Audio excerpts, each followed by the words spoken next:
Hi, everyone. I'm Dr. Mark Schillinger, founder of the Young Men's Ultimate Weekend, a rite of passage initiation adventure camp for young men ages 13 to 20 to help them discover that they have what it takes to make it in the outside world.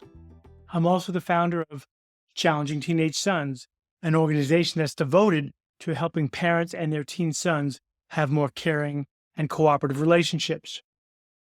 Today's podcast is called Helping Your Son Develop Respect, Responsibility, and Resilience. As a concerned parent of my own teen son, Gabe, back in the 1990s, I wanted the best for him, especially as he was approaching the threshold of adulthood. I was hoping he would give his best to becoming a happy and productive young man. My brothers, my sister, and I were being raised by parents in the 1950s in New York City. My parents were loving and supportive of us to be true to ourselves personally and eventually professionally. They created a safe environment for us to discover who we are and what was best for us by becoming happy in our personal lives and productive in our eventual work lives, and certainly in our hobbies when we were younger. And my parents also created a very strong impression on us that no matter who we were going to become personally and in our careers and our relationships, we needed to acquire certain skills in order to make it in the world, straight up. They were very clear that we needed to learn how to make money and how to support ourselves. As we became teenagers, we were clear what they were telling us. My parents both worked, and sometimes they both had second jobs. They modeled to us what I like to call the 3 R's when I mentor parents on how to have better relationships with their sons. The 3 R's for me are respect, responsibility, and resilience. And this is a little bit different than when I was in public school, and the 3 R's were reading, writing, and arithmetic. In my home, they were respect, responsibility, and resilience. So naturally, I wanted to use those virtues when raising my teen, Gabe. Unfortunately, doing that was a little bit more challenging in the 1990s because there was the introduction of the major digital distractions coming into the society in the form of Game Boy, Super Mario, Mortal Kombat, and Nintendo. I just couldn't believe how much time my son spent on these games. And what I learned raising Gabe in that time was that parenting the way my parents did it back in the day was not going to work in the 1990s. Being demonstrative, raising my voice, and using punishments was not working for me, and definitely not for my son. He just grew further and further away from me. I mean, we loved each other, and we had good times together, and it was easy for me and his mom to see that he was way more focused on his friends and his games than on schoolwork or on us. I had to learn how to parent differently because I wanted to be the best daddy in the world for sure. However, I knew if I didn't change, that was not going to be achieved. Very long story short, I started the nonprofit Young Men's Ultimate Weekend in the year 2000 to help heal my relationship with Gabe and to help him realize that he needed to redirect his focus towards more important things than staying a boy forever. Now, at this first event, we had no money for advertising. It was all word of mouth through various men's fraternities, family groups, church and synagogue groups, and by showing up at farmers markets with educational booths. Well, at that first event, we had 205 young men show up at our first ever rite of passage event. To me, I kind of jokingly say now, the registration lines filled with parents and young men looked like we were giving away free tickets to a Rolling Stones concert or something like that. I mean, we were outrageously overwhelmed with parents and their sons. That's when I realized I was not the only parent having a challenging time raising our good son, who was just not interested in focusing on developing his full potential. The technology that I created for the Young Men's Ultimate Weekend Rite of Passage event became the core of the method I created for parents on how to raise their sons in a way that their young men could be personally happy, productive in their careers, and have great relationships with others. So, looking back on those times, it's clear that it wasn't nearly as hard to raise teens then as it is now being 2024. In fact, it's not even close. You've heard me rant on my YouTube videos and podcasts about how wonderful and dangerous digital devices are. Starting around the year 2012, smartphones and smart TVs prevented parents from instilling their instinctual wisdom to their kids. Simply put, their teens were far more interested in other things besides them and their wisdom. So the world now presents really unique challenges, not just for parents, but for teens as well. And the stakes are higher than ever when it comes to preparing young men for what lies ahead. And again, as you've heard in my videos and blogs over the years, I've consistently stated that it's harder than ever for parents to raise teens, and it's harder than ever to be a teen. So besides the virtues of authenticity and curiosity, the three most important virtues your son needs to develop in this world of technological distractions are respect, responsibility, and resilience. Those three. So before I jump into some of the ways that you can help your son develop these virtues, I want to be very clear with you about something.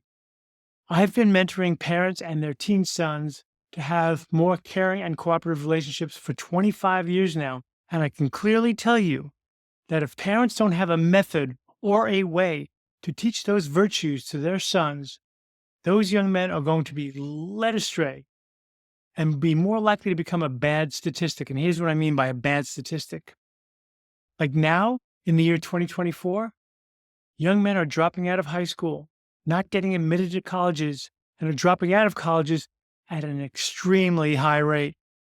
As a result of that, the young men are becoming anxious, depressed, lonely, bored, and even suicidal.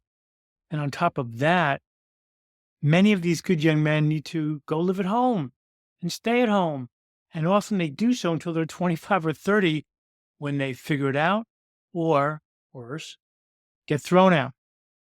A really good book was written in I think about 2000, early 2000s, by Jeffrey Arnett, a professor of psychology at Clark University. The book was called Emerging Adulthood. Back then, he was talking about how teenagers were taking more time before they married, became parents, or chose their careers. And in a good sense, these teens were being more thoughtful about how to spend the rest of their lives. Now, 20, 25 years later, if that book is written, here's how I would define emerging adulthood. And it would be in a much different way. I would define it as an unnecessary amount of prolonged time it takes teens to become thoughtful about how to spend their lives, causing unavoidable stress in their relationship with their parents. When young men like your son fail to develop respect, responsibility, and resilience, it inevitably leads to natural consequences that will result in missed opportunities, strained relationships, inability to care for himself, and ultimately, and probably most importantly, honestly, a lack of self-respect. In order to navigate the demands of the adult world in this time, your son will need to adapt to life's challenges on its terms, not his own like a boy, by being demonstrative and begging and crying. That's not going to work anymore. Your son will need how to develop emotional intelligence so that he can properly manage himself to overcome obstacles and achieve his goals. That said, the rest of this podcast is dedicated to helping you parents mentor your son to become more respectful, responsible, and resilient. The very first thing your son will need to learn how to do to really get good at these virtues is to relax his mind and body quickly in the face of any kind of adversity, whether it's internal adversity, like having feelings of frustration or anger, or external adversity, like being confronted with a challenge or a person that he doesn't know how to deal with.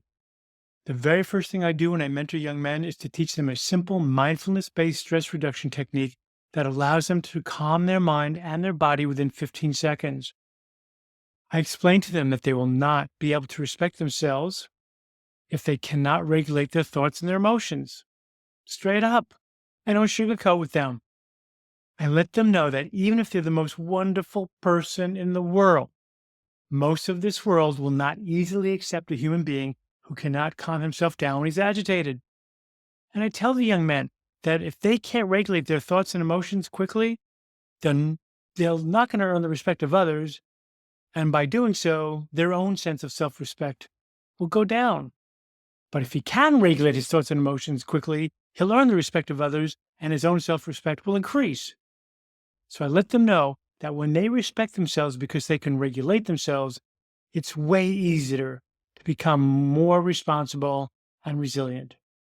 In other words, when they have confidence calming themselves down, young men start to hold themselves in a higher regard, and then they are way more likely to be responsible for things that they normally might not do. And a result of doing that, so it all starts with relaxation. And by the way, I teach parents the same exact technique I show their son. So then, when any of them get agitated, they're all required to relax first. First. That's it. They all need to get out of their hypersympathetic state and get into a more parasympathetic state where they can speak with calmness, clarity, and conciseness, straight up. So here's the next thing I want to reveal to you. When I mentor parents how to help their sons become more responsible, I'm clear with the parents that they need to define the virtue of responsibility with a one-sentence value or definition that they consistently use. So I'm using the word value and definition interchangeably. You have a virtue, a one-word quality, and then a one-sentence value or definition. And then we always want to be able to talk about the behaviors that demonstrate the virtues and values that they're teaching. Now, yes, it's very true that every person, including you and me, are born with certain virtues, values, and behaviors or skills that will help us become happy and productive. And I let parents know, as well as their sons that I mentor, that no human being is born with all the virtues they're going to need in order to make it in the world. All humans are required to acquire certain virtues, values, and behaviors in order to adapt to life's terms. And believe me, although your son won't tell you this, your son knows this already. He knows that he has to adapt. He knows he has to acquire some skills. Unfortunately, he's just becoming too addicted to his fun distractions and less concerned with what he knows he needs to be focusing on. So once I get the parents to clearly define the virtues and values that their son needs to learn, like responsibility, we clearly define the behaviors that demonstrate their son is becoming more responsible, like for his chores or homework, his relationship with teachers, friends, coaches, and especially with you. So here's an example. The most common definition I hear parents use for the virtue of responsibility is this: doing things you like to do and don't like to do until completion and without reminders from others. I'm going to say that again. So I'm going to encourage you to memorize this or make up a sentence like this that's right for you. Responsibility is doing things you like to do and don't like to do until completion without reminders from others. So then you can say, son, when it's time to take out the garbage, you can set that timer on your phone alarm so that you don't need to be reminded. And then you can set that timer on your phone alarm for the next morning so you can go out and bring it back into the house. That's how we'll know you're being responsible. Thank you for listening. That's it. Don't say no more. Don't do it. Your son does not need long lectures about this. In fact, the longer you talk about it, the more he's going to withdraw from you because it's taking way too long. If you want your son to become more respectful, you could say, son, I'm asking you to become more respectful. It simply means holding yourself and others in the highest regard. The behavior that lets me know you're being more respectful to me is when you speak in a lower voice and you don't curse. That's it. Again, your son doesn't need long lectures. The longer you talk, the more he withdraws. Now, I'm going to give you a few different definitions that parents have actually taught me over the years of teaching at conferences or at workshops or doing private mentoring. So here's some of the definitions for the virtue of resilience. Adapting to reality on its terms. Making the most of what life presents to you, whether it's fair or not. Adapting to changing conditions with persistence. Challenging yourself with more responsibility. Those are some really good values or definitions. So if you know your son needs to become more resilient, you can simply pick one of these values and say something like, son, I'm asking you to become more resilient. It simply means making the most of what life presents to you, whether it's fair or not. And we'll both know that you're becoming more resilient when you do things you like to do or don't like to do until completion and without reminders. That's it. Don't give the long lecture. And keep saying it just like this. all throughout his teen career. You know you're doing a kick-ass job when he says, "Would you stop telling me that shit?"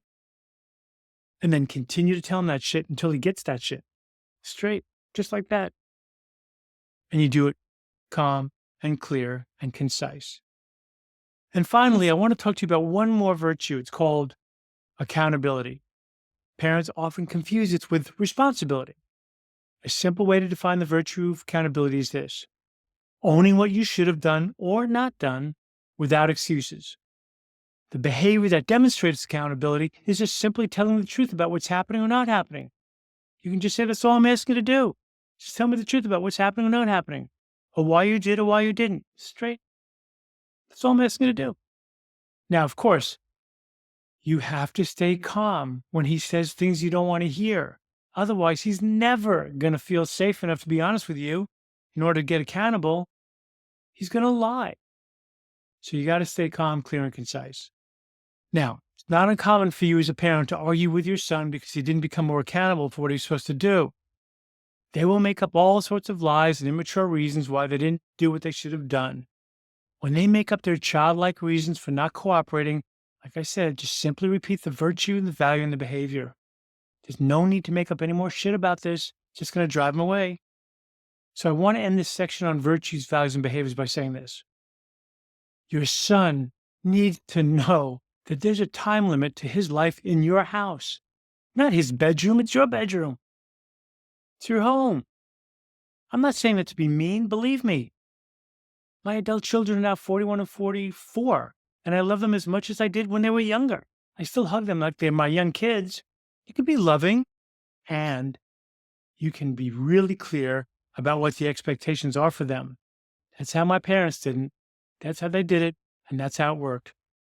One of the things I encourage parents to say repeatedly throughout their son's teenage life is something like this: it's our job to mentor you for the next few years, because when you move out, you're going to be out on your own way more than you are now. We're not going to be there to give you everything you want. We will be here as mentors to show you now how to become more mature and ready for the challenges of the world. Or here's another way to say something like that. Just be consistent. When they say, "Why you make me do that?" Stuff like that. Here's another way to say it. We're mentoring you now to be respectful, responsible, and resilient, so that when you're out of this house in a few years, which you will, you'll know how to have healthy relationships with other people, because you'll be able to relax quickly, take responsibility, and do what you need to do. And in return, you're going to gain people's respect as you become more resilient. In other words, consistently tell them that you're parenting less, which means doing things for them more, and you're mentoring them more, which means showing them how to make it out there.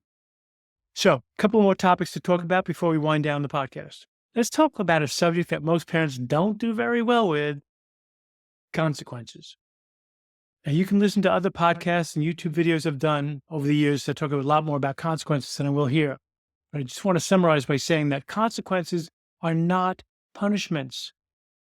When you break down the word consequence, it means with order. It's just the natural order of things that you or anybody else thinks, says, or does. So it's going to come something's always going to come back to you. So when you're angry with your son and take away something from him, like his phone because he did something wrong, that is a punishment. It's punitive. When you're a mentor, you don't need to punish. As a mentor, your mindset is that you're here to help him prepare for the outside world and therefore help him learn a lesson from his misbehavior. I tell young men that a consequence is a way to get back into integrity with the virtues, values, and behaviors you need to master inside your home, in the outside world, and even with your own virtues, values, and behaviors that you were born with. If you want to be true to yourself and you're not true to yourself, you have to get back into alignment, back into integrity. I also let them know that consequences can be fair or unfair, positive or negative, and I end by telling them that nobody can escape consequences in this world, and that the sooner they learn to adapt to this reality, the more respect they'll have for themselves and the more resilient they'll become. Now, for you as the parents, you need to have a system of consequences that teaches your son a lesson. In my mentoring model with parents, we only use takeaways like cell phones or sleepovers or things like that when the young men don't do the consequences that they were given. Oh, and by the way, This is very empowering for a young man. I always encourage parents to ask their son what he thinks is a good consequence for him in order to learn the lesson that he's being taught. If you think your son's consequence is appropriate, then let him do it, of course. That's awesome. At the Young Men's Ultimate Weekend, Rite of Passage Adventure Camp, young men are given consequences anytime they are out of integrity with the agenda or with each other. The first night they get there, they're not happy to hear that there's going to be consequences. However, when we explain to them that we're going to be treating them like men and not boys, and that the consequences will always and only match the degree of nonconformity, they become more interested. Throughout the weekend, they are given consequences. They see that we're consistent in our intention, which is to teach them lessons about life and not to exert any unnecessary authority. We like to say we don't try to control them, we want to contain them with consequences. And by the way, when they see the men, the volunteers themselves, participating in consequences, everybody, young and old, all the males, bond over the fact that we're all doing our best to help each other become the men we've always wanted to be. At the Ultimate Weekend, the young men go through many physical, mental, and emotional challenges. They're intense. And they all graduate. They all make it through. And a big part of that is because they learn to deal with consequences. It's amazing how many young men will come up to us after the weekend and thank us for helping them see the light, meaning that they can no longer blame their parents for being irresponsible or disrespectful or lazy. They know it's on them, and now they're way more empowered to go do it. Let me tell you one quick story about how my parents once gave me a consequence that I still haven't forgotten 50 years ago. When I was a teen, I was really shy with girls. I didn't have a girlfriend. I always preferred to hang out with the guys, play sports, play music, and have cool discussions about life. Well, at one point, there was this young lady that I was really interested in, and she was interested in me, which I could hardly believe. We made an agreement that we would meet on a Saturday afternoon and hang out with two other friends of ours who were dating. I thought this was the coolest thing that I was going to be ever doing in my life at that point. I was probably around 13, somewhere in early junior high school, something like that. Well, during the week before this Saturday's planned get-together, I came home really late one night for dinner because I got caught up playing basketball with my friends at the schoolyard, which I love to do. My parents confronted me about this in front of my siblings, and instead of getting accountable, I made some lame excuses to why I was late. Worse, I pleaded my case that my parents were being unreasonable for such a small infraction. That didn't go well for me. When Saturday came around, I told them that my friends were going to be coming by the apartment to pick me up so we could go out and hang out for a while. My father was really firm that I was not going to be going out with them as a way to learn the lesson about being more responsible and accountable. I knew my father wasn't kidding, but I was hoping that he would let me go do this. Sure enough, when my three friends were standing outside and calling me to come downstairs, I told my father that I really wanted to go. He simply said that I couldn't, and that was that.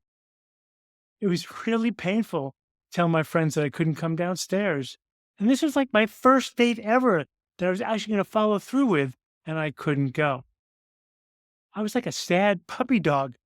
I mean, really, that's how I remember it, like looking out the window with my ears drooping and telling them that I couldn't make it. I definitely felt a lot of remorse after they walked away, and I'm sure that was a virtue that my parents were looking for me to experience. Man, that was tough. One last thing I need to say about helping your son become more respectful, responsible, and resilient. You need to stop protecting him as a parent and as a mentor. Start letting the world educate him. Let your son make mistakes and have huge victories out there in the world. For example, don't have to drive him everywhere. Let him learn how to take public transportation.